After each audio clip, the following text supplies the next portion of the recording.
Hey, what is up everybody? It's Animac here for AnimeUproar, and it finally happened. In the middle of the second major war arc in MHA, the mother of all shipping wars just broke out as Himiko Toga decided to confess the truth to Deku in the craziest way possible. Deku is shocked.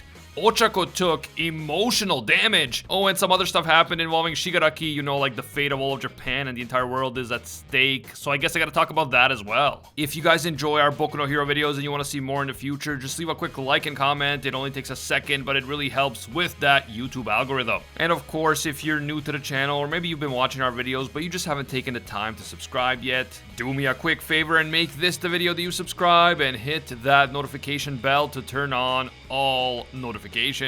It might seem like a little thing to you, but subscribing on YouTube is actually a really important way of supporting the channel directly, and it's totally free. You can also hit me up on Twitter and Instagram at AnimeUproar. Finally, this video will contain Boku no Hero manga spoilers, so please proceed with caution. You have been warned.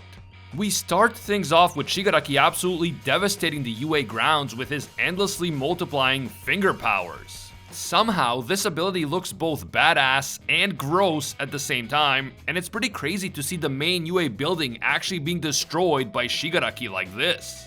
This really makes me think that the end of the manga is close, because Shigaraki destroying the UA has some serious final battle vibes. The heroes still can't figure out how Shigaraki is able to use this finger mutation quirk when his quirks are being erased by Monoma. But eventually they realize that this is not a quirk at all. This is just bodily growth, kind of like hair and nails grow, except this is flesh and it is insanely fast. Shigaraki explains that this is all related to the quirk singularity, which was that theory that Izuku had been pushing for decades, but which was ignored by the heroes and the rest of society. Just a quick recap, quirk singularity is the hypothesis that quirks are getting stronger and stronger with each generation, and this happens because parents with powerful quirks get together to produce children with even more powerful quirks as their own powerful quirks combine, and so on. The problem is that eventually the quirks will become so strong that it will be impossible for the human body to control them because the human body doesn't evolve nearly as quickly as quirks do. When this occurs, overpowered quirks that go berserk could wreak havoc throughout the entire world and cause the extinction of the human race. So, the whole point of the procedure that Izuku performed on Shigaraki was to force his body to evolve in a way that would allow him to control even the most powerful quirks. His very flesh was modified so that his body could keep pace with all the new and powerful quirks that he now holds within his body.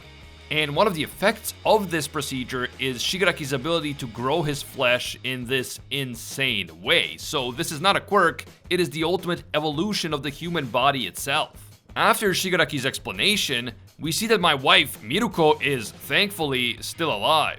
She lost both of her prosthetics during Shigaraki's attack, but she has multiple spares stashed away on UA grounds, so she replaces them very quickly. Her and Bakugo regroup as all the heroes prepare to fight Shigaraki. Okay, Horikoshi, okay, we're cool. I was gonna rage quit MHA if my girl was hurt again, but now I guess I can keep reading the manga and making these videos. By the way, during the brief exchange between Miruko and Bakugo, we saw that they basically have the same aggressive, stubborn, and cocky energy. And this provided us with some brief comedic relief before we returned to the serious stuff. Also, I think that I might have a type, because I'm into both Miruko and Bakugo's mom. I guess Bakugo's just lucky that he's not a girl. Anyway, Mandalay is able to get in touch with Deku, and he tells the others that he was pulled into a portal by Toga and is now at Octo Island. Octo Island is a tourist destination that is home to a world-famous aquarium managed by Gang Orca. And this island happens to be located 200 kilometers off the coast of Japan. That is obviously a massive distance from where Shigaraki is currently located, and it would take a long time to cover this distance without some sort of teleportation quirk. And so Deku tells the heroes to warp him back to UA, but unfortunately they can't. Monoma is able to copy multiple quirks at the same time, but when he uses them, he can only use one quirk at a time. Since he is currently using Erasure on Shigaraki, he would have to stop that in order to use Warp Gate to bring Deku to UA. And even if that quirk switch only took a few seconds, that would still be enough time for Shigaraki to use Decay and destroy all of UA instantly. Or at least a large chunk of it, because I assume that the whole defense system thing is still working. Either way, the heroes can't risk it, and they can't teleport Deku. If Deku is going to get back to UA, he will have to find a way to do it himself. This is a very interesting turn of events, because teleporting a bunch of villains 200 kilometers off the coast of Japan is actually a great idea if you want to divide and conquer them. But now that Deku got caught up in the crossfire, the plan totally backfired. I mean, we can all safely assume that Deku will get to fight Shigaraki eventually, because that is the big final showdown that we are all waiting for, but how is he going to get back to UA? Is this going to be the moment when Deku unlocks his final quirk, and that quirk will turn out to be super speed or something along those lines? Let me know how you guys think that Deku is going to find his way back to UA. As the heroes at UA prepare to face Shigaraki without Deku, the focus of the chapter switches to Octo Island. The heroes on the island, including Gang Orca, are busy fighting the high-end Nomu, who now seem to be even stronger than the Nomu that the heroes had faced in Jakku. It's possible that All For One stuffed them with even more quirks and made them even stronger in the meantime. And these Nomu are not the heroes' only problem. Some prison escapees are also there, including the notorious villain and BDSM enjoyer, Moonfish. Sirius from the Oki Mariner crew is also there, which makes sense given the setting, but it's especially cool to see her since she actually started out as an anime-only character. However, she is now canon to the manga as well. She and Tsuyu are trying to get their bearings and find Deku and Ochaco in all the chaos that ensued after they were warped to Octo Island, but Deku and Ochaco have their own problems to worry about. After speaking to Mandalay and the others, Deku tells Ochaco that he can't be warped to UA, so he has to find his own way back. Ochaco screams that he has to hurry and go right away, but before Deku can do anything, Toga shows up and says, "Don't go, Deku-kun, I love you, please, don't go." And as she is saying this and blushing and everything, she is also swinging her knife at Deku, but I mean that doesn't even surprise me when it comes to Toga. What is surprising is the fact that Danger Sense isn't activating even though Toga is swinging her knife in Deku's direction. And the fourth user's vestige believes that this is because Toga genuinely loves Deku, so the threat is not registering as danger. If you guys saw my last MHA video, then you know that I was speculating that something like this was likely the case. Toga doesn't have any ill intentions towards Deku, but her way of expressing love is so warped that it can be dangerous. For example, she doesn't seem to realize that attacking someone she loves or biting someone she loves is a bad thing. That's just how she shows that she loves them, and so her behavior doesn't trigger danger sense, even though it can in fact be very dangerous. A confused Deku is like, "What the Toga, what do you want from me?" And that is when Toga pulls yet another gamer move. Blushing and smiling while still clutching her knife, Toga says that she wants Deku to be her boyfriend. As both Ochaco and Deku look on in disbelief, this crazy chapter comes to an end, but the final page promises that the emotions are only going to escalate further in the very next chapter.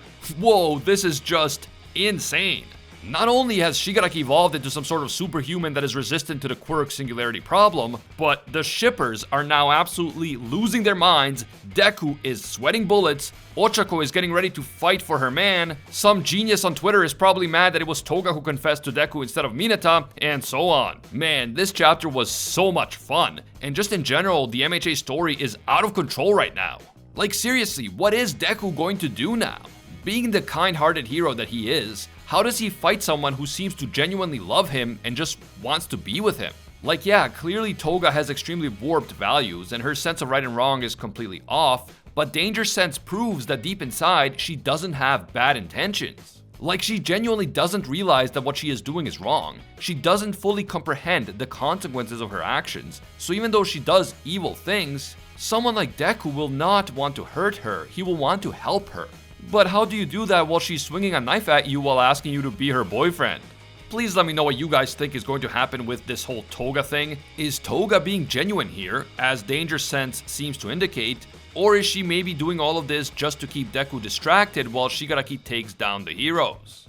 Knowing Toga, I just kind of doubt that this is all part of All For One's plan, since I think All For One would prefer to have One For All near him rather than on some island hundreds of kilometers away. But assuming that Toga is being genuine in all of this, how does Deku even react? Does he try to defeat her in battle? Does he try to somehow reason with her? I mean, good luck with that. Does he try to trick her by saying, okay, sure, I'll be your boyfriend, now help me defeat the villains, baby? Does Ochaco just snap and launch Toga into the stratosphere? I really don't know where this is going to go. Toga is such an unpredictable character, and that is what makes this turn of events so much fun. I'm honestly excited to see where this completely twisted love story goes. In terms of Shigaraki, what do you guys think of his new flesh-growing powers, and is this something that the heroes can overcome? Is it possible for Shigaraki to overuse this power and lose control of his body, or is he perfect now and so he doesn't have to worry about any side effects? Can the heroes keep him from destroying all of UA before Deku returns? Are any of the heroes going to actually die in this battle? Don't forget to share your thoughts down in the comments below.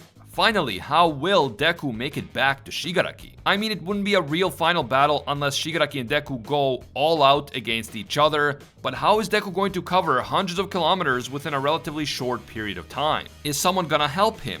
Is his final quirk going to have some sort of super speed or teleportation? I can't wait to see what happens next. If you guys enjoyed this video and you want to see more Boku no Hero videos here on the channel, just leave a quick like. It only takes a second, but it helps a lot. And if you're new to the channel or you watch our videos but you just haven't taken the time to subscribe yet, remember that subscribing and hitting that bell is a very real way of supporting the channel, and it's completely free. You can also hit me up on Twitter and Instagram at AnimeUproar.